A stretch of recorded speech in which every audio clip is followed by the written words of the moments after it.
Бұл тәттіні жасап көрмесеңіз болмайды. Пахлава жасауға енді пахлава пирогын жасап көрген едім. Оңай жасалады және шаймен ішуге ең керемет тәттілердің бірі дейтін едім. Алдымен жұмсақ сары майды, сметананы, жұмыртқаның сарысын араластырып, үстінен ұн, разрыхлителді қосып қамыр илеп жарты сағатқа пакетке салып, холодильникке қалдырамыз. Осы аралықта салмасын дайындап аламыз. Грек жаңғағын үгітіп, оған 2 жұмыртқаның ақуызын, қант саламыз, балды қосып араластырамыз салманы. Бұл пахлава пирогы өте дәмді болады екен. Шаймен ішуге міндетті түрде жасап көріңіздер және жақын жандарыңызға жіберіп қойыңыздар. Еңбегімді бағалап пікір, лайк басып кетсеңіздер қуанар едім.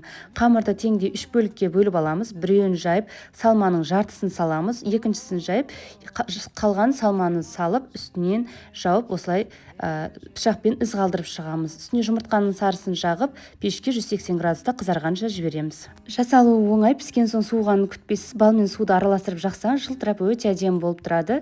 Өте дәмді болды. Міндетті түрде жасап көріңіздер. Нағыз кениялық бета шайымен және де дәмдірек ас болды.